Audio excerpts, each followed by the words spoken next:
T'es salarié, t'es salarié. Par contre, si tu me dis je veux être riche, ne sois pas salarié. Non, C'est pas possible, tu vois. Moi, j'apprends aux gens à être plus riches. Donc, je vais pas t'apprendre à être salarié. Si c'était salarié qui rendait riche, ok. C'est pas le cas, là. C'est plus le cas. C'était le cas avant. Ouais. Tu vois, c'est plus le cas maintenant. Il n'y a plus ça. Donc, oui, c'est chiant. Il faut changer. Il faut créer son business. Il faut capter l'attention. Il faut apprendre des nouvelles choses. Bah oui. On a quand même l'impression qu'aujourd'hui, c'est beaucoup plus facile de devenir riche. Il y en aura de plus en plus. Ce sera moins... Alors, c'est vrai que ça n'a jamais été aussi facile de devenir riche. Ça, c'est vrai. Ouais. Par contre, on n'a pas l'impression que c'est facile. Donc, dans les faits, oui, il n'y a jamais eu... il y a beaucoup moins, on va dire, de barrières à l'entrée pour être riche. Ouais. Comme je te disais avant, tu naissais riche, tu restais riche. Tu naissais pauvre, tu restais pauvre. Il n'y avait pas classe, middle class. Ouais, c'était très rare, les self-made. Quand tu étais en 1750, soit tu étais un lord et tu avais des terres ou au-dessus, soit tu étais un paysan. Il n'y avait pas... Je sais plus si c'était... Tu vois, c'était en quelle année? C'était un truc sur Netflix que j'avais vu, là. Cette femme-là. Qui Une femme noire.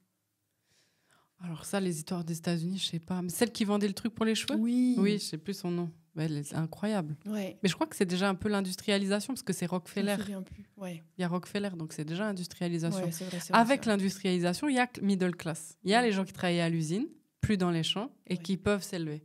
Parce qu'ils commencent à aller... Les universités sont créées, ils peuvent s'élever, eux, tu vois. À partir de ce moment-là, on a pu s'élever, mais c'était quand même toujours dur, tu vois.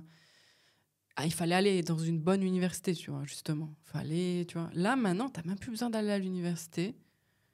Plus besoin non plus de te marier. T'as pas plus besoin de te marier, exactement. Si t'es né pauvre, tu peux devenir riche. Si tu nais riche, tu peux devenir pauvre. Ouais. C'était pas le cas avant. Même c'est plus dur, tu vois. Si tu nais riche, c'est plus facile de t'enrichir. Si tu nais pauvre, tu vas devoir travailler plus dur pour t'enrichir. Mais c'est possible, tu vois. Ouais. Et t'as pas besoin d'aller à l'université, t'as pas besoin forcément de te marier, t'as pas... Voilà, il te faut juste du bon sens, des compétences, Internet, Ouais, et aider les gens, et voilà. Mais c'est dur parce que c'est des nouvelles... Enfin, ça nous paraît dur parce que c'est des nouvelles compétences. Des compétences qu'on n'a pas appris, qu'on n'apprend pas à l'école, qui semblent un peu bizarres, tu vois, qui sont très nouvelles. C'est comme si on a changé complètement de système. Oui, c'est ça. Waouh! Et on se dit, non, mais en fait, moi, j'ai pas envie de faire des danses TikTok. Oui, on s'imagine qu'on va devoir faire des trucs bizarres. Ouais, j'ai pas envie de raconter ma vie. J'ai pas envie de montrer ma tête. J'ai pas envie de montrer ma tête. Mais tout ça, je le comprends. Tu vois, moi, je discutais avec mon tatoueur et il me dit, ouais, et tout, ça a l'air de bien marcher ton business. Comment tu fais, tu vois? Je dis, bah, je fais juste les réseaux sociaux. Enfin, les réseaux sociaux, ça m'apporte des ventes, tu vois. Il me dit, ah ouais, tu fais pas de pub? Et je dis, non, non, pas encore. Réseaux sociaux, vente. Et il me dit, ouais, mais ça me fait chier. J'aime pas montrer ma tête et tout. Et tu vois, je lui dis, ben, en fait, on s'en fout que t'aimes pas montrer ta tête. Le marché, aujourd'hui, si tu montres pas ta tête, tu fais pas de vente. Il m'a dit, ouais, mes ventes, elles baissent. Bah oui, tu montres pas ta tête, tu parles pas, tu n'as pas de vente. Ouais, mais j'aime pas ce système. Moi non plus. Ouais. Et en fait, on s'en fout. On s'en branle. Donc ça, c'est ce qui marche en ce moment. Si vraiment ton business, tu veux le faire marcher, tu dois jouer le jeu. C'est tout. C'est ce que tu nous aides à faire quand tu nous accompagnes. Après, tu sais, celle qui a la boulangerie, elle applique les conseils, tu vois. Ouais, une sœur, elle me dit, ouais, ça marche trop bien le contenu, tu vois. Elle fait des ventes.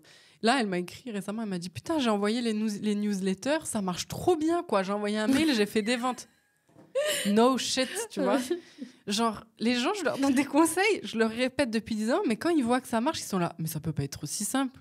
Eh ben si, Ginette. Mais t'imagines qu'ils ont encore du mal à y croire, même s'ils ils sont convaincus que tu peux les amener, mais ils ont du mal à y croire. D'ailleurs, je voulais te demander, les croyances qui reviennent le plus, vraiment, celles que tout le monde a. C'est pas possible. C'est impossible. C'est impossible, c'est pas possible. J'ai peur. Quoi d'autre? Je peux pas gagner autant d'argent. Les Français aussi, il y a un gros truc sur l'argent, donc ils disent oui, mais je m'intéresse à l'être de la personne, pas à sa richesse. Oui. Ça veut dire quoi ça en fait, Janine? L'être de la personne. Mais une personne riche, elle est devenue parce qu'elle est quelque chose en fait. C'est, tu vois. Donc en fait, il y a plein d'amalgames en fait. Donc, et les gens aussi, tu sais, ils ont une opinion sur la réalité, tu vois.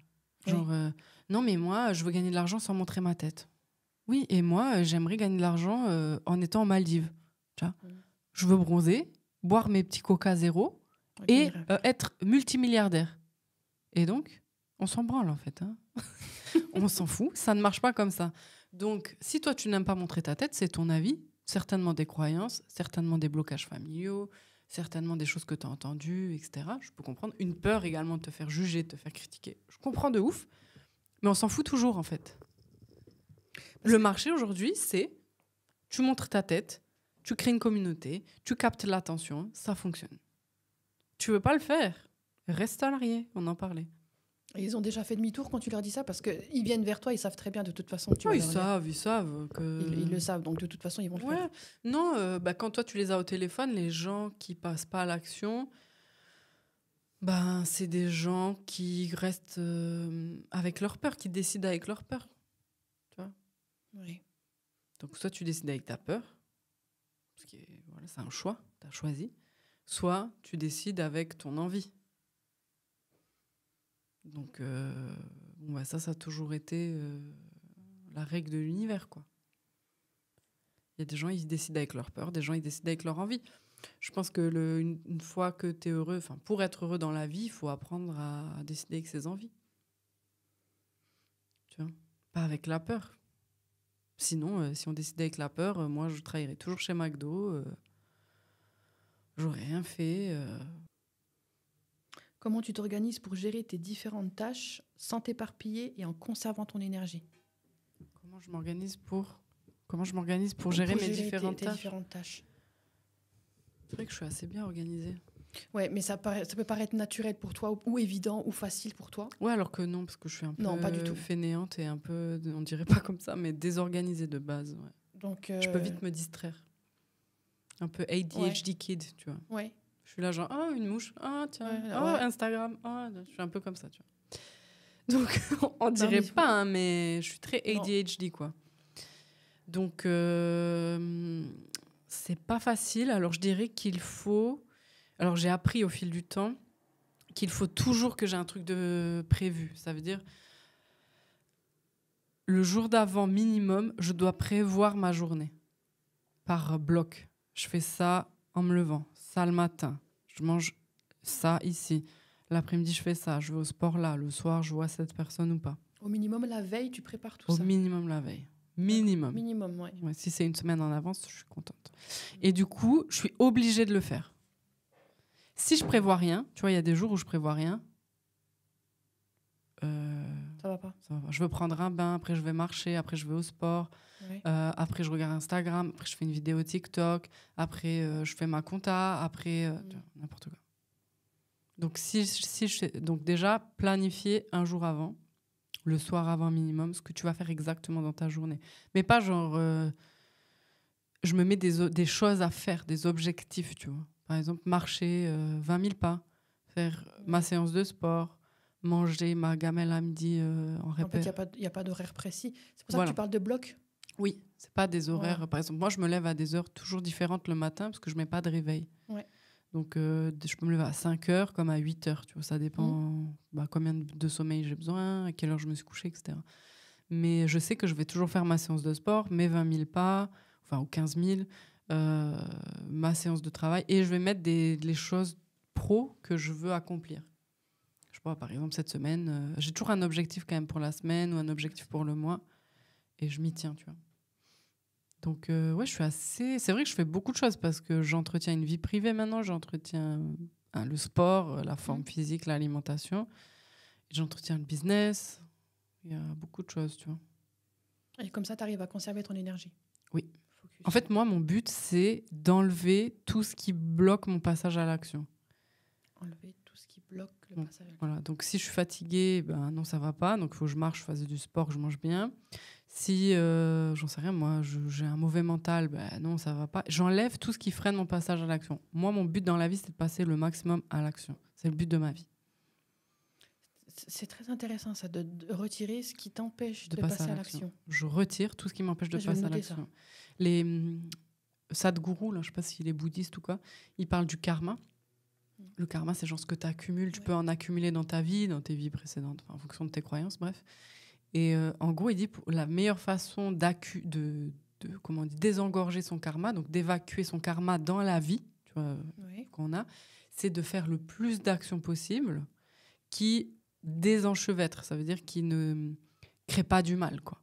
Plus d'actions possibles qui créent. Exemple.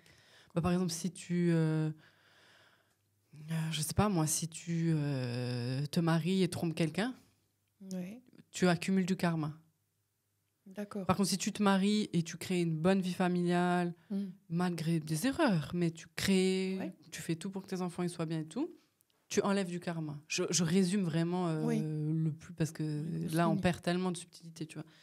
Mais moi, mon but, et du coup, quand on a un grand karma, le but, c'est de faire le plus possible pour essayer d'enlever beaucoup de karma, tu vois. Donc, pour lui, la spiritualité, c'est d'être beaucoup dans l'action. Et ça, j'aime beaucoup. Oui, parce c'est pas de méditer dans un ashram, c'est de faire. Et ça, ça m'inspire beaucoup, tu vois. J'ai simplifié beaucoup le message, donc faut pas s'insurger là, mais voilà. Et donc, j'aime bien, moi, la notion de karma, dans le sens que Sadhguru, il parle. Et sa vision de la spiritualité, c'est beaucoup d'action. En conscience, pas d'action en mode robot, action en conscience. En conscience. Voilà, oui, c'est ça la différence aussi. Parce que sinon, tu vas bouger dans tous les sens et ça va rien faire. Ah oui, là, tu crées du karma. Donc, en fait, comment enlever ton karma ? C'est des actions, plein d'actions en conscience pour créer. Donc, moi, mon but, c'est d'enlever tout le parasite qui m'empêche dans mon action. Excellent, ça. Oui. Du coup, il y avait une question qui était juste avant, c'était comment se mettre à l'action. Donc, ça lui a... Finalement, ça enlever tout ce qui... Comment se mettre en action, c'est ça. En fait, il y a un truc que j'aimerais quand même que les gens retiennent, c'est que tu dois faire des actions. Mais peut-être c'est trop flou pour eux. C'est pas que tu dis ça et puis ils doivent se dire mais quoi, pourtant je bouge, mais attends, mais j'ai fait ça. Ouais, mais des actions dans un sens qui va vers ton objectif. Parce qu'il y en avait une comme ça qui l'avait très mal pris. Ah ouais ? Ouais, où elle se disait oui, Margot, elle me dit de faire des actions, mais en même temps, elle me connaît pas, elle sait pas, j'ai fait plein d'actions, j'ai fait ci, j'ai fait ça. Oui. Et elle se plantait complètement, parce que, ok, c'est vrai, elle faisait des actions, mais elle a... Oui, en fait, c'est là où c'est la subtilité, tu vois, de comment tu transmets ton message. C'est, je sais pas, disons, tu veux gagner 10 000 € par mois. Tu dois faire des actions qui vont te rapprocher de tes 10 000 € par mois. Oui. Mais parfois, tu vas dire, Margot, elle m'a dit créer du contenu, donc je crée du contenu. Tu vois, par exemple. Mais ton contenu, il ne parle pas à la cible que tu vas avoir. Du coup, ok, tu as fait l'action, mais elle n'était pas en conscience ni alignée avec ton objectif. Mais c'est pour ça que tu valides à chaque étape les gens ce qu'ils font. C'est pour ça qu'il y a trois piliers. Ça veut dire, oui, il faut faire des actions, mais il faut un plan. Si tu peux faire des actions sans plan, t'es fucked. Et il faut un suivi. Ça veut dire, ok. Parce que si tu n'as pas de suivi, tu fais des actions et un plan, mais tu n'es pas sûr que le plan est bon et que tu es bien... Des fois, on s'éloigne et on ne sait pas, tu vois. Si tu as un suivi et des actions, mais pas de plan, tu vas au petit bonheur la chance, tu vois.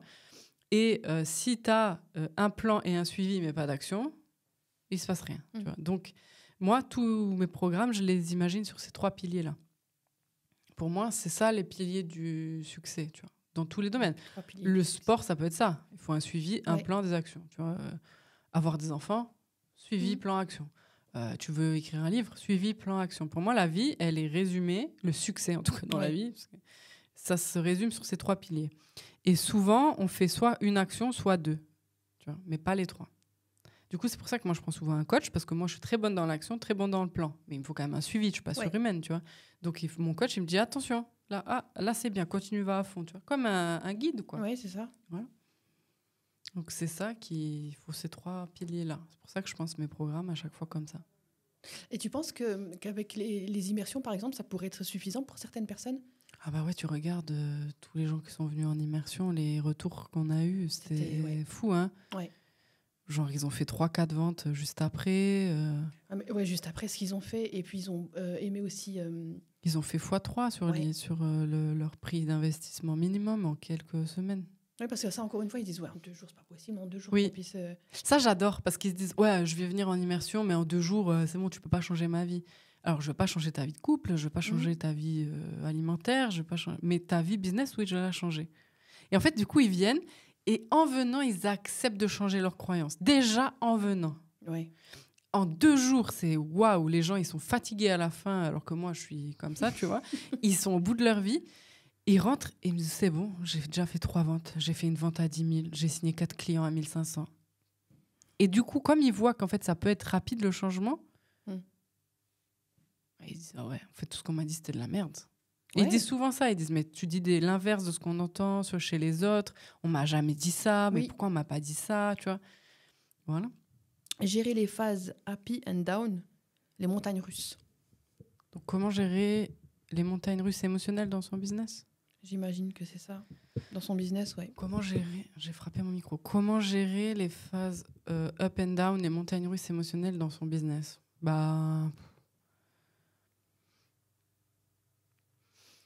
Alors, je suis tentée de dire en essayant pas de les gérer, mais en essayant de les utiliser, tu vois. Ouais. C'est ça notre problème. On veut toujours tout gérer au lieu d'utiliser. Tu sais, on croit que si on est down, c'est pas bien. Ok, comment tu peux utiliser ta phase down ? Si je suis comme ça, c'est bien. Tu sais, on attend toujours un stade un peu « Ah, c'est bien, alors je peux passer à l'action, tu vois. » On disait, cette année, j'ai tout perdu. J'étais pas ouf émotionnellement tous les jours et pourtant, j'ai tout rebâti, tu vois. Ouais. Alors, pas au niveau où c'était, forcément. En 3 mois, tu peux pas faire des miracles non plus, tu vois. Mais ça m'a pas empêché de faire des chiffres d'affaires de ouf. Ça m'a pas empêché de faire des immersions. Ça m'a pas empêché d'avoir des clients de ouf en coaching privé. Enfin, tu vois, donc... Ouais. En fait, quand je suis énervée, je fais Salty Margot. Donc j'ai créé un format YouTube où je suis vénère et je fais un peu un rant en vidéo. Et puis les gens, ils sont contents. Ou pas contents, d'ailleurs. Si je suis down, je vais essayer d'analyser, d'écrire et après de transmettre une leçon sur ça aux gens. Je vais essayer de nourrir... En fait, je contrôle pas mes émotions. Je veux pas forcément les écouter tout le temps aussi, tu vois, parce que je pense qu'on écoute trop nos émotions, tu vois. En mode, j'écoute mon émotion, nanana. Ouais, il faut s'écouter. Ouais, il faut s'écouter. Ça t'a amené à quoi, en fait, de t'écouter ? Tu vois, il faut du bon sens aussi, tu vois. Des fois, il faut s'écouter, parce que si tu t'écoutes pas, tu vas au burn-out, tu vois. Toujours, mais de trop t'écouter, tu vas aussi au burn-out, tu vois. Donc, il faut savoir... Il faut se connaître, apprendre à se connaître. Voilà, il faut apprendre à se connaître, c'est ce que je disais. Plus tu vas te connaître, plus tu vas réussir. Si je m'écoutais, moi, je mangerais McDo tous les fucking jours. C'est vrai. Ouais, c'est ce que j'aime, tu vois. Alors, tu vas me dire, oui, mais il faut faire ce qu'on aime dans la vie, d'accord. Alors, je vais manger McDo. J'ai du diabète dans 3 mois, quoi, tu vois. Donc, c'est fixer, c'est toujours la même chose. Tu fixes là où tu veux aller et les actions qu'il faut pour aller là où tu veux. Sur le chemin, tu auras des émotions négatives. Les émotions négatives, tu en as tout le temps. Que tu sois avec l'homme de ta vie, que tu aies le meilleur business, que tu aies les meilleurs enfants, tu auras toujours des émotions négatives. Donc, je préfère avoir mes émotions négatives sur mon chemin pour aller à mon objectif. Mais pourquoi on veut toujours tout gommer comme ça, qu'on veut toujours... parce que je pense qu'on a quand même une polarisation. C'est pas bien. C'est pas bien d'être triste. C'est pas bien d'être en colère. C'est pas bien d'être frustré. Toujours. Ouais, c'est toujours... Parce qu'on nous a dit ça, en fait. Donc, mais c'est la vie. C'est la vie. Maintenant, moi, je vais un peu plus loin. Si t'es triste, comment tu peux t'en servir ? Ça t'appelle à quoi ? À quoi ça sert ? Aujourd'hui, là, être triste, ça t'appelle à faire quoi ? Si t'es frustré, ça te dit quoi ? Ça t'appelle à quoi ? Moi, je t'ai dit, quand je suis frustrée, ça veut dire que je me suis contentée de quelque chose qui me convient pas. Quand je suis en colère, ça veut dire que j'ai vraiment pas écouté ma frustration, tu vois. Ouais. Quand j'ai la rage, c'est vraiment, je me suis pas du tout écoutée. Ça fait 1 semaine, 2 semaines, 3 semaines. Je dis n'importe quoi, tu vois. C'est plus intense. Voilà, c'est plus intense. Quand je suis triste, c'est que finalement, il y a un truc qui m'a blessée, tu vois, qui m'a touchée, waouh, qui a fait remonter un truc, tu vois, qui était sensible chez moi. J'étais pas au courant, tu vois. Donc voilà, c'est juste ça. Quand je suis contente, ça veut dire ok, tout roule, tu vois. Donc c'est juste de pas forcément apprendre à gérer, tu vois, je dirais, mais plutôt à se servir de ces émotions. C'est vrai, comprendre comment. Et ne jamais perdre de vue ton objectif.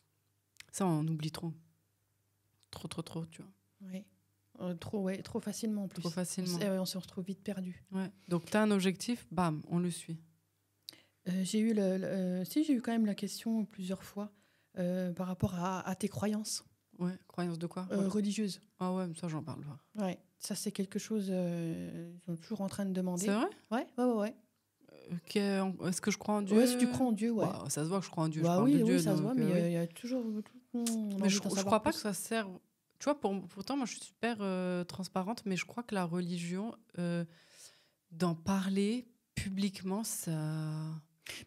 j'ai l'impression que ça va faire un clivage. Enfin, ou que Oui, les gens, ils vont s'énerver, tu vois. Ouais, non, mais ça j'ai envie de dire, c'est sûr. Mais peut-être de trouver un lien avec le business. Est-ce que le fait de croire... Ah bon, en tout cas, moi, personnellement, genre, je fais pas du prosélytisme. Hein. Les gens, il faut croire en ce qu'ils veulent. S'ils veulent croire en la Lune, ils croient en la Lune. Moi, je m'en fous. S'ils veulent croire en Dieu, ils croient en Dieu. Moi, en tout cas, ça m'a aidé. Ça m'aide. Au niveau de mon mindset, de mon état intérieur, de ma foi dans le monde. Moi, je sais pas comment ils font les gens qui croient en rien, tu vois. C'est difficile, hein. Je sais pas, tu vois. Mais... Moi, ça m'aide. Si c'est un plus dans ma vie, je le garde. Ouais. C'est pas un plus dans ma vie, je le garde. Ouais, tu t'en débarrasses. Parce que ça, c'est quelque chose, j'avais remarqué, bon, ça c'était aux États-Unis. Les États-Unis, c'est très bien, hein, In God we trust. Mais c'est vrai que la plupart des gens qui sont riches ou très riches, ça par contre, ils le disent, quoi. Donc, quand tu parles de gratitude, c'est envers Dieu. Ouais.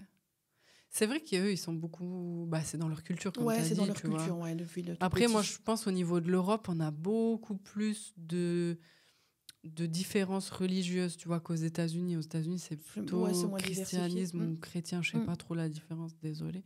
Mais voilà, c'est plus de ce côté-là, tu vois. Donc, il y a une espèce d'unité, tu vois. Quand j'étais aux États-Unis cet été...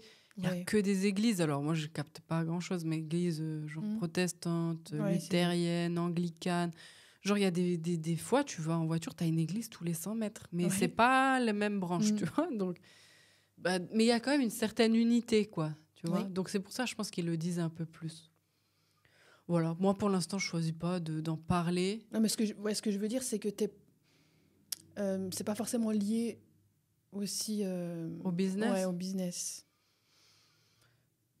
J'ai aucune idée. Franchement, moi, ça m'aide dans mon business parce que ça me donne une solidité intérieure, ou ça me donne de l'espoir quand je vais pas bien, ou des fois, je trouve qu'il y a des principes ancestraux qui me parlent bien, tu vois. Donc moi, ça me parle, en fait. Il y a des gens, ils vont trouver ça vide, ça va pas leur parler, tu vois. Ouais. Bon, chacun fait comme il le sent, tu vois. Parce que c'est vrai que eux, on croit. Ouais. On est reconnaissant, la gratitude, et il faut donner. Ouais. C'est un peu dans toutes les religions. Oui, il y a voilà, ça, c'est ça. Même le bouddhisme ou quoi. Il faut absolument, il faut donner, pour recevoir. Ouais. Mais ça marche aussi. Ouais, après, quand tu donnes pour recevoir, tu vois, c'est pas vraiment donner, je trouve. Pour moi, donner, c'est donner. Normalement, ouais. Tu donnes, il n'y a pas d'attente. Tu donnes et tu oublies ce que tu as donné. Pour moi, je donne pas en me disant ça va me revenir. Non. Si tu donnes et tu crois ça va tu dis faut que je donne 100, ça va me revenir 100, t'as pas donné. T'as essayé de manipuler pour que ça te revienne. Bon, moi, c'est pas ça, tu vois. Donc c'est pour ça qu'il y a plein de principes, tu vois, que je pense qu'on comprend pas tous pareil. Oui. Et du coup, je me dis, si je commence à parler de religion, on va rentrer dans des débats de l'univers, tu vois. On va s'éloigner. Je suis pas un modèle à suivre sur la religion. Donc, c'est pour ça, je pense que... ou sur la croyance, tu vois, parce que tu peux croire en Dieu sans être religieux, d'ailleurs. Mais moi, je parle de là où je suis très bonne, tu vois. L'argent, le business, tu vois. Les investissements, voilà, les choses comme ça, tu vois, le mindset, machin. Mais le reste, si moi, je ne m'estime pas très, très bonne, je vais juste fermer ma gueule. Tu vois. Moi, j'ai cet état d'esprit, soit je parle parce que je sais, soit je la ferme. Peut-être parce qu'ils se disent c'est mal de gagner de l'argent. Voilà. Ah ouais, les spirituels, ils se disent souvent ça. Peut-être que c'est lié à ça. Ou... Oui, c'est vrai que les gens spirituels, ils pensent souvent, en fait. Souvent, quand tu es spirituel, tu peux penser que c'est mal de gagner de l'argent parce que c'est un peu trop matériel. Mais en même temps, si tu veux, tu as un business et tu veux aider les gens, il faut de l'argent. Moi, je crois l'inverse. Moi, je pense que si tu es vraiment spirituel, tu vas gagner de l'argent. Ça serait même ton devoir parce que ça veut dire que tu veux changer le système, tu veux améliorer le monde, tu veux donner, tu veux aider des gens, tu veux... Je sais pas, voilà. Ouais. Si tu veux vraiment faire tout ça, tu dois gagner plein d'argent. Voilà. Donc pour moi, que tu dises, et ça je pense que ça va énerver plein de gens, un bisou les spirituels de la Lune, mais pour moi, tu es spirituel et tu ne veux pas gagner d'argent, tu refuses parce que c'est le mal. Non, tu n'as pas compris en fait. Et les gens me disent, ouais, mais Mère Teresa, regarde, elle a fait vœu de pauvreté. Bon alors déjà, à côté de la plaque, Ginette. Parce que Mère Teresa, encore aujourd'hui, là, je sais plus comment ça s'appelle, son association, les Sœurs de Mère Teresa, je crois, ou Marie-Thérèse, je sais plus quoi. C'est encore aujourd'hui l'association donc religieuse chrétienne qui est la plus riche au monde. Ouais. Donc pourquoi ? Parce que c'était une bad bitch, Mère Teresa, qu'elle allait lever des fonds auprès des plus grandes entreprises et que s'ils ne voulaient pas lui donner des fonds, elle faisait des happenings médiatiques où genre, tu veux pas me donner des fonds ? Tous les médias là, ils ne veulent pas me donner des C'est fonds. vrai. T'inquiète, il y avait un virement direct. Donc la meuf, je ne sais pas si elle n'a pas pris pour elle. Moi, j'étais pas là, tu vois. On ne sait pas déjà. C'était pas sa mission de vie, donc ok. Mais elle a utilisé cet argent pour aider les gens. Voilà, c'est tout. Donc peut-être elle s'est pas acheté, je sais pas, des trucs pour elle. Ça la regarde. Je n'en sais rien du tout d'ailleurs. Mais en tout cas, si elle était spirituelle, elle a gagné de l'argent, elle a aidé des gens. Voilà, point final. C'est ça. C'est tout en fait. Et pour moi, si tu veux aider, tu dois grave gagner de l'argent. Et c'est un peu mon message. Je veux que les gens ils changent le système, ils changent le monde. Tu dois gagner de l'argent. Point final. Oui, c'est peut-être triste. Oui, ça se résume à ça. Bah oui, c'est notre monde à l'heure actuelle. Au final, tu as gagné beaucoup d'argent pour pouvoir aider les autres. Je trouve ça bien quand même. Oui, voilà, si tu veux vraiment aider les autres, tu fais quoi sans fric ? Eh ben, explique-moi en fait. Si tu déjà t'as pas d'argent pour toi, tu vas comment faire pour donner de l'argent ? Déjà, c'est frustrant. Tu as envie d'aider quelqu'un ou quelque chose et tu peux pas. C'est trop frustrant. Moi, je peux pas. C'est ça. Et me contenter de regarder des images et puis de prier pour eux, non. C'est bien, on peut faire ça aussi, tu vois. Mais je veux bien, oui. Voilà, moi, je veux aider matériellement, concrètement. Tu vois, quand tu construis une école, quand tu donnes l'argent à quelqu'un, quand tu fais les courses pour quelqu'un, quand tu achètes les habits pour la rentrée, là, t'aides. Voilà, c'est tout. C'est petit, c'est petite échelle. Je dis pas, moi, je suis pas Bill Gates encore, tu vois, mais chacun à son échelle, tu vois. Et moi, je suis pas pour montrer quand tu donnes. Oui, c'est vrai, c'est ça. Voilà, il y a des gens, et chacun fait ce qu'il veut. Là, sur ce point-là, voilà. Il y a des gens qui se filment en train de donner et tout. Et ils disent, je comprends, tu vois, ils disent, voilà, je montre quand j'achète une voiture, et que je dépense de l'argent, je veux aussi montrer quand je donne de l'argent aux gens, tu vois. Je peux comprendre. Ça veut dire c'est vrai, après tout, tu vois. On montre quand on achète des trucs, pourquoi on montrerait pas quand on donne. Mais je pense qu'au bout d'un moment, tu vas donner pour montrer, tu vois. Ça peut, faut faire attention. Tu vois. Et moi, je suis pas sûre de moi là-dessus, donc je préfère donner sans rien dire. Faut faire attention. Voilà. Je veux pas montrer, c'est juste mon choix. Ceux qui montrent, je peux comprendre derrière aussi, mais moi, je comprends la démarche. Oui, c'est comme on dit, voilà, la main droite ne sait pas ce que la main gauche a donné. Donc j'ai pas envie de ça. Comme ça. Donc voilà. Si ça répond à la question.